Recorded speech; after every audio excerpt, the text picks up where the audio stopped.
Hi, I'm Kimberly Canale with Crafting with Kimberly, and today I'll be making a hand-painted puzzle for the Arts Council of the Southern Finger Lakes for Make It Mondays in celebration of National Youth Art Month.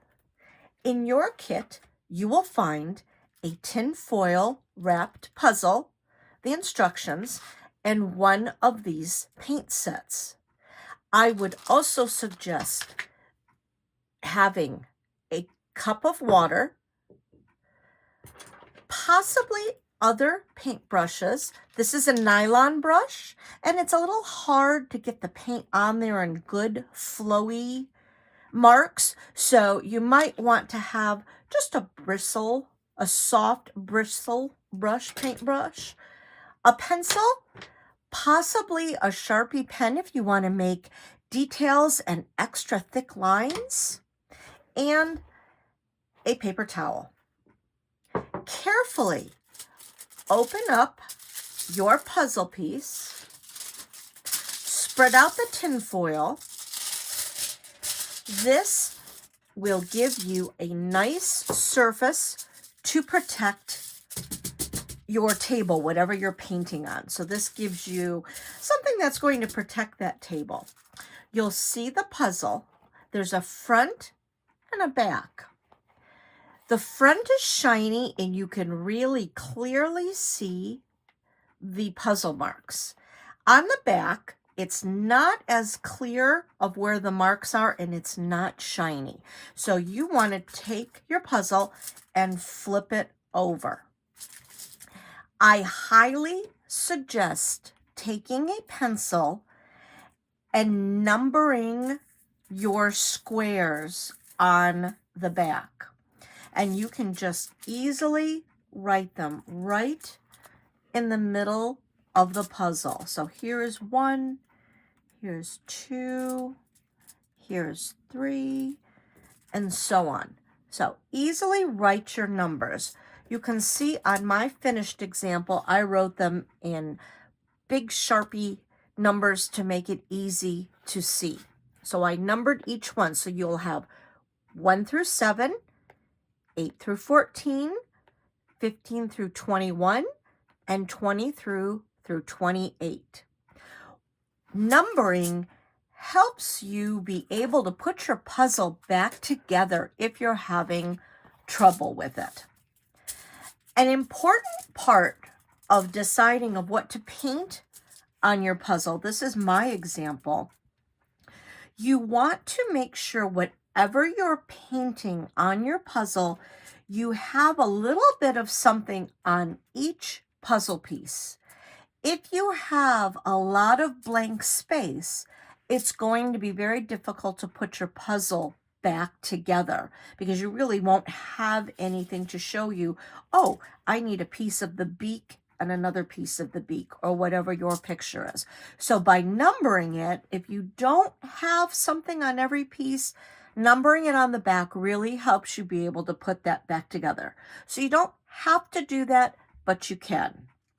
This is my example of what I painted, but you can paint anything that you want to paint. You can just put color all over, you can scribble, you can write, whatever you want to do. And if you don't want to paint, you can also use crayons, you can use markers. We're just going to concentrate on painting a picture. So again, this is my example, but you could do anything that you want to do. What you might want to do is get a piece of printer paper. You can see that basically the puzzle is the size of half.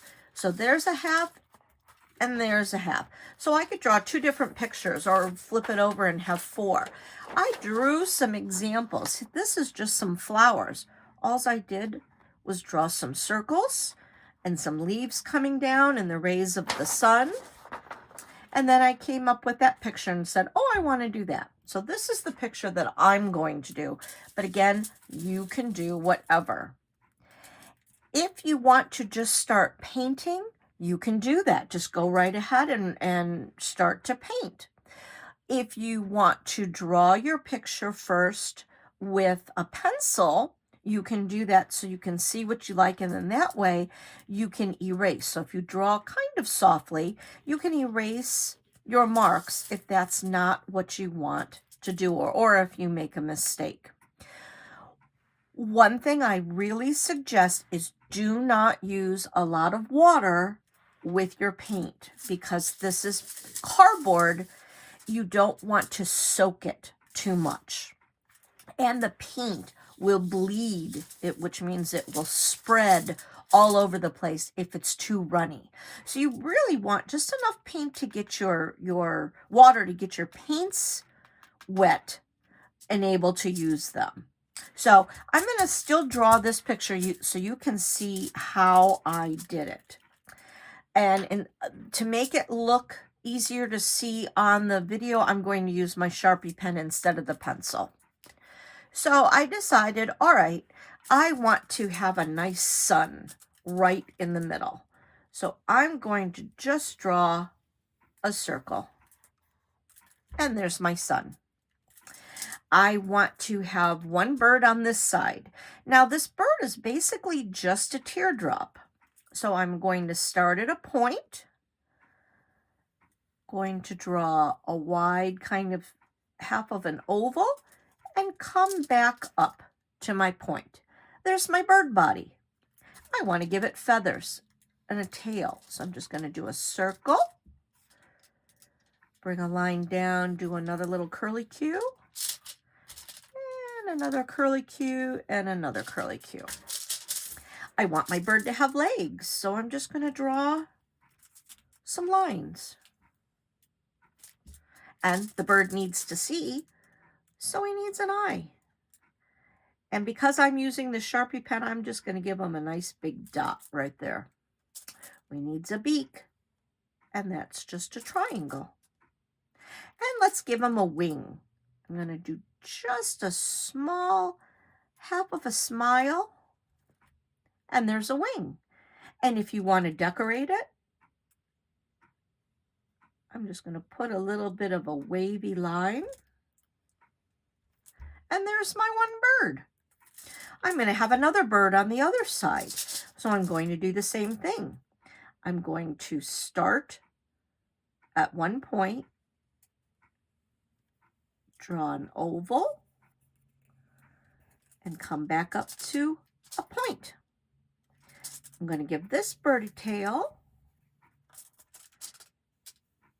and another squiggly line, and let's do some little squiggles. My bird needs an eye. Let's put an eye and a dot. Let's give this bird a beak, and let's give this bird some legs. Simple as that. I'm going to do a third bird. Let's do a little bird. Same thing. Start at a point. There we go. Tail.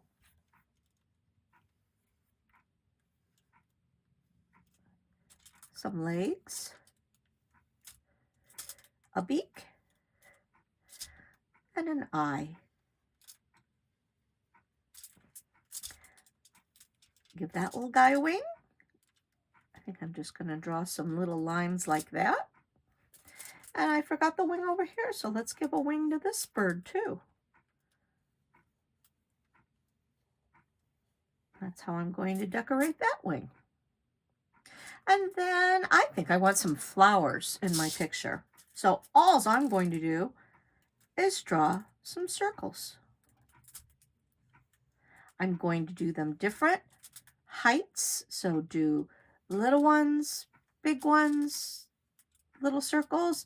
I'm going to put a couple in between their legs because it's a nice flower field that they're standing in. Lots of circles. And then to make a stem, I can just draw a line, or I can paint that in.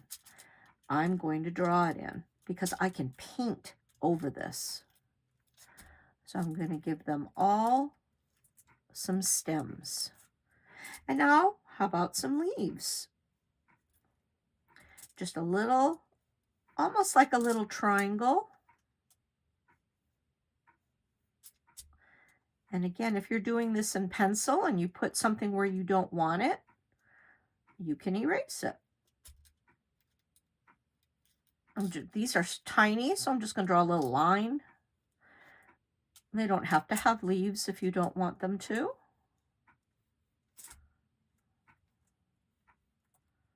So you can see I'm just drawing some little triangles. So now I have some leaves. And I decided, like I said, I wanted to have something on all parts of my puzzle. So I am also going to draw some hearts.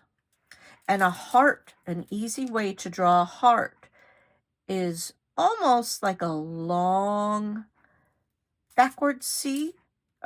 That's a regular C with the long tail, and then a backward C. And there's a heart. And you can put these wherever you want. To make it interesting, I'm going to do some sideways so I can move my puzzle.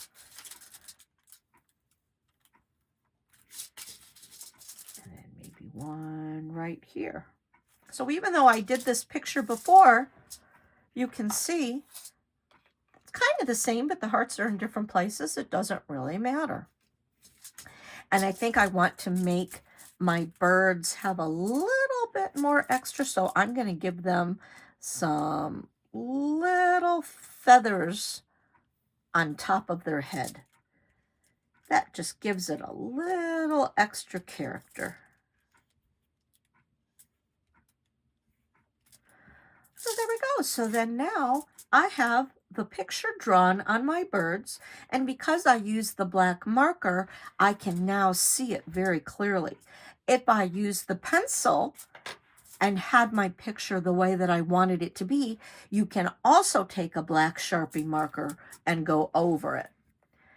You can see in my example, I also have some rays of the sun.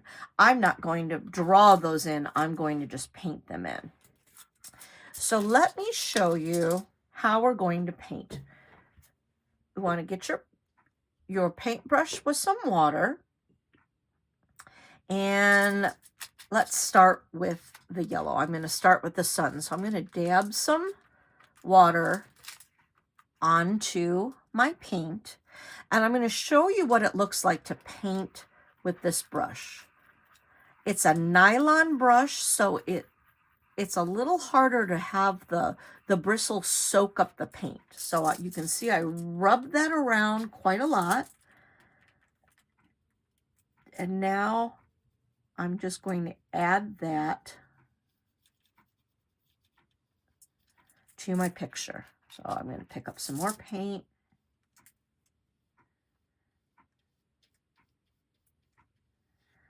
Spread it around. I can stay inside my lines. If I go outside my lines, that's okay too.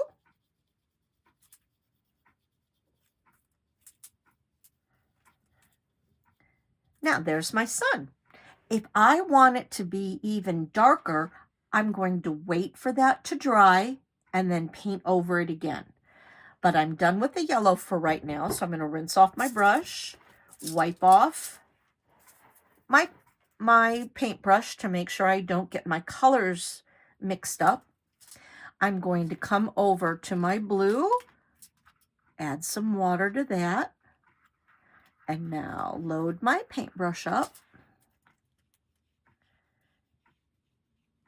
And now I'm going to very carefully paint around. You can see if you have too much water, it wants to get runny. So you don't want your paint to be too runny because then it's going to go way outside your lines and you don't want that. You can see just a little bit of paint goes a really long way. I can paint this whole bird with just one set of paints. Now, you can see I went over my wings. Well, what happens if I make a mistake and I say, oh no, I didn't want to paint my wings? That's the nice part of the paper towel. You can take your paper towel and you can, while it's still wet, you can wipe right off, and you can see I took all the paint off of those wings. Now I can fix that by just going up there. So now I can paint my wings a different color. If you wanted all the same color, that's fine. But if you wanted a different color, I wanted to show you how to fix a mistake. So I'm just smoothing that all out. And if I want my bird to be darker, I'll let that dry again. These paints like to have about 2 coats. So once you paint it, maybe go over it again, or just be happy with that. But each time you're going to paint, you need to rinse off your brush, and I like to wipe it so you don't get your colors mixed up, because otherwise, if you start to put different colors in your paint, you're going to get a completely different color, and then when you really want a pure orange, you're not going to have it. So for this one, because I didn't have any separation, I can't make that wing a different color. I'm just going to paint all over that bird. He's going to be a little orange bird. And sometimes you just might have to pick up more paint. But to get really, really, really dark colors, you want to make sure, let it dry, and then go back again. So you can see how easy this is, because I have started with my drawing.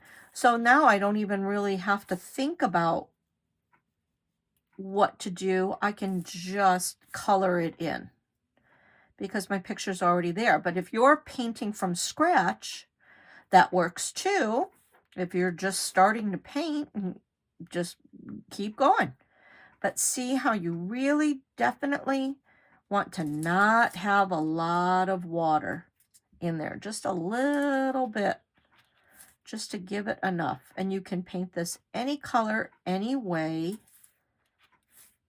you want. And you just keep painting on your puzzle.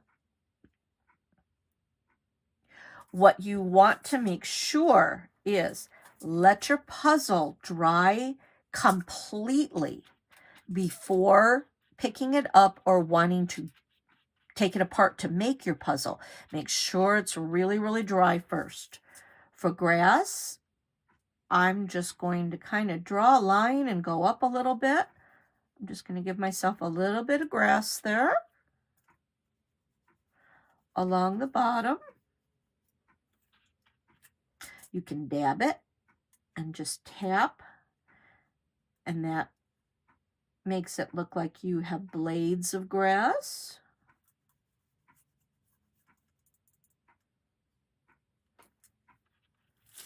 And I'm just going to go all the way across. Give myself some grass. Go up.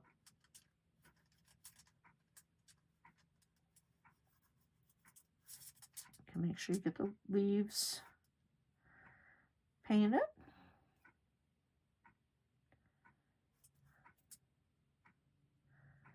Just going through.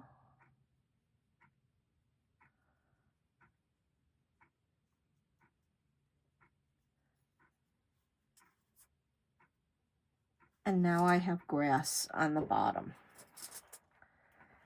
I'm going to show you what it looks like for the sun rays. I'm going to get some yellow.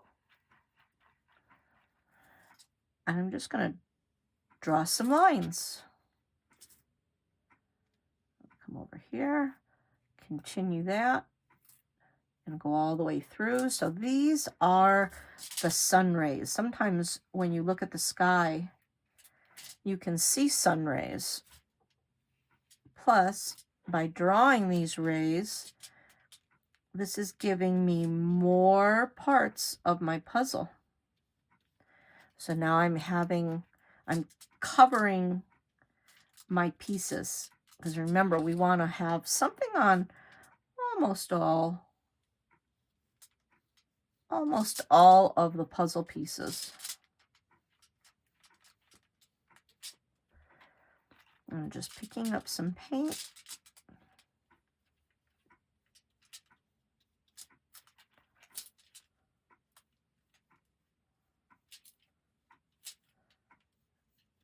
And there you go. Now I have some sun rays.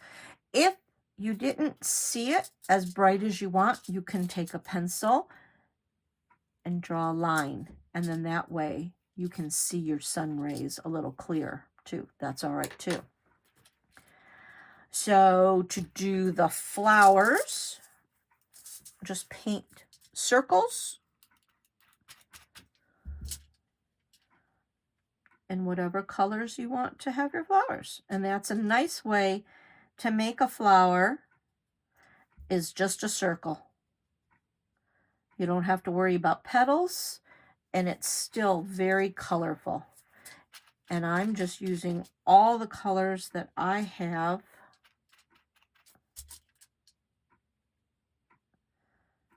to make nice, pretty colored flowers.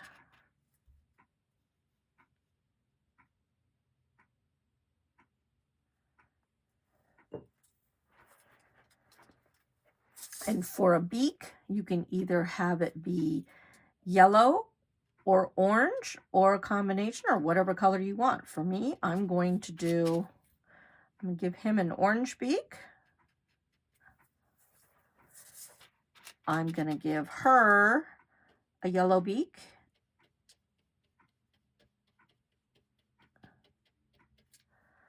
And I'm going to do yellow down here too.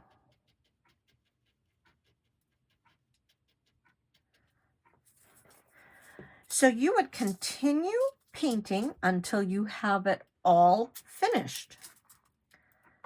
This is my example of my finished puzzle. This has been drying for a couple of days now, and you can see almost everything has something on it.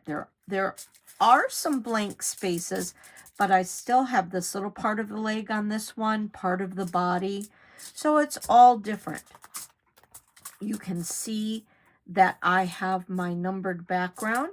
So when you're ready to make your puzzle, you can just take your pieces very carefully for the very first time, because they might want to stick. So carefully take them off, put them all together, and then